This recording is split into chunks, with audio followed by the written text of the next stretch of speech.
Last month, my normal D&D group had a few players sick and I still wanted to play something, so I suggested we do a one-shot indie RPG. One of my players suggested Alice is Missing and walked us through how it worked.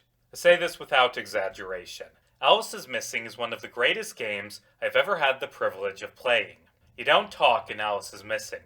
Instead, the players communicate via text group chat, or Discord in our case. When the game begins, the titular Alice has disappeared and the players, each assigned to be someone close to her, roleplay the investigation. The game comes with a 90-minute soundtrack that serves as a timer.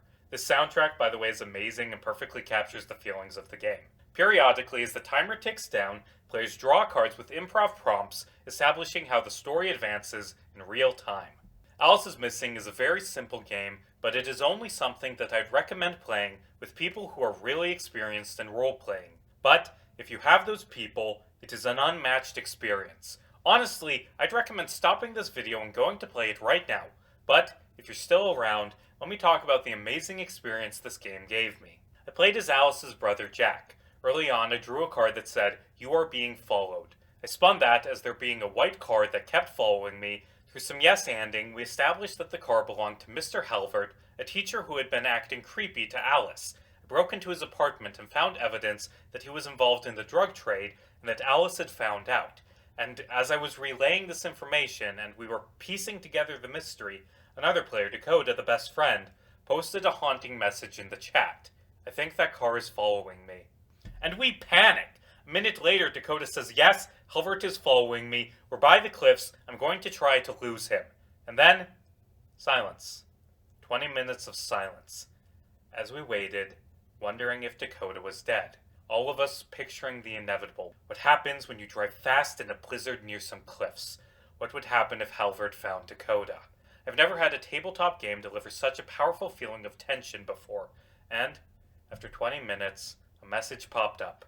I'm okay. His car ran out of gas near the nightclub, and a sense of relief washed over us. The best part of this game was the dynamic two of the players created between their characters, Julia and Helena. In the game, Julia is Alice's girlfriend, while Helena has a crush on Alice. The players roleplayed their characters as former best friends who had been pushed apart by jealousy over Alice. They spent the game sniping at and insulting each other. As we approached the climax, Helena went to check the forest, while Julia climbed to the top of the lighthouse and looked out, trying to find a sign of Alice. I, meanwhile, decided to head to the nightclub and deal with Halvert. A message from Helena popped up on all of our phones. I found her. Halvert attacked her and she's hurt, but she's still alive.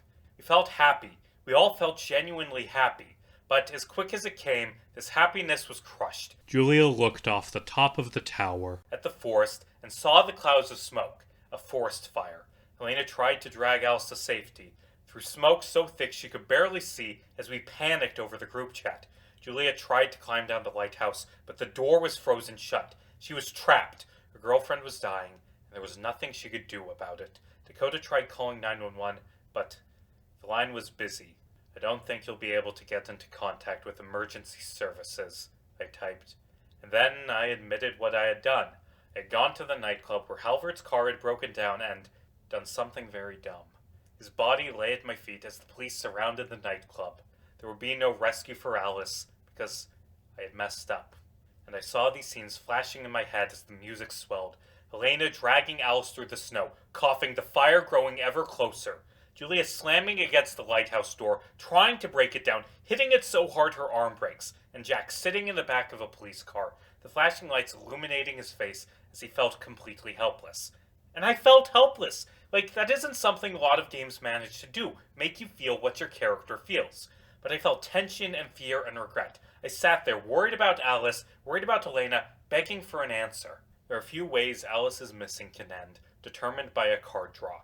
You can find Alice dead, you can find her alive but watch her die later, you can find her and die saving her. We all knew this. The question was, what card did Helena draw? Helena's lungs burned, her vision went dark, but she wasn't going to let Alice die, not as long as she still drew breath.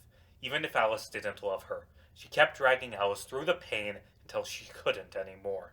She collapsed into the snow and told Alice she was sorry. And then she saw a light. The headlights of Julia's car. Julia ran out and helped Alice into her car.